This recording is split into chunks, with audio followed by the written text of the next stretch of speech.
Alors, le dégradé de couleur sur la pierre, il est lié en fait à différents lichens, voilà, qui se forment finalement sur sa roche, sur cette roche. Alors, le lichen qui est jaune orangé, si vous voulez, correspond à un lichen qui supporte quelques embruns simplement, je dirais, d'eau salée, d'accord. Donc ça peut être légèrement touché par la mer, mais très faiblement.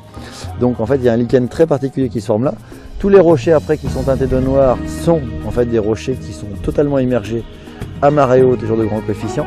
Alors là, ce qui est étonnant, si vous voulez, ce sont ces pierres un peu blanches qu'il y a à la base, parce qu'on peut imaginer facilement, bien sûr, que comme elles sont plus basses, elles devraient être toutes noires. Sauf qu'elles sont bizarrement blanches. Et ça, c'est tout récent. Et c'est simplement lié à une très forte érosion ici, à cet endroit-là, depuis à peu près 1 an. Une érosion, voilà, liée en fait au mouvement de marée, au mouvement d'eau, vous voyez, par ce petit chenal d'eau qui s'écoule ici. Donc qui a amené un abaissement du niveau des sables. On a des rochers à la base qui sont en fait tout blancs, alors qu'ils devraient finalement être noirs puisque ce sont des zones qui sont donc plus basses, si vous voulez, que les pierres que l'on voit là, qui sont teintées de ce lichen noir et qui sont donc plus souvent immergées.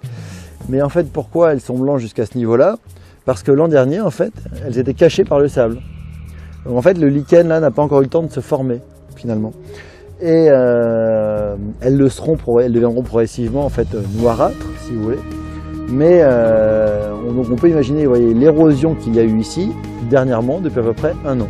C'est-à-dire qu'il y a 1 an, en fait, le niveau du sol était à cette hauteur-là, à peu près. Cette chapelle, vous voyez, qui a été construite au XVIe siècle, est en l'honneur en fait d'un évêque. L'évêque qui est représenté au sommet de cette petite chapelle et qui est l'évêque fondateur donc, de cette abbaye du Mont-Saint-Michel, de ce sanctuaire dédié à l'archange, l'évêque de la ville d'Avranches, Aubert. La chapelle n'est pas la chapelle primitive, mais une chapelle beaucoup plus ancienne, mais qui a été apposée ici sur un rocher un peu particulier, vous voyez, parce qu'il est légèrement à l'écart du bloc de granit principal. Et les jours de grande marée, eh bien, c'est totalement inaccessible, vous voyez, parce qu'on peut avoir de l'eau ici jusqu'à peu près jusqu'aux marques noires qu'il y a là sur la roche. Donc on peut imaginer qu'il y ait ici 3 mètres 50 d'eau actuellement, un jour de très très grande marée. Donc évidemment c'est complètement inaccessible à marée haute. Petite ampoule, des ampoules à l'intérieur desquelles l'architecte a été disposé du sable.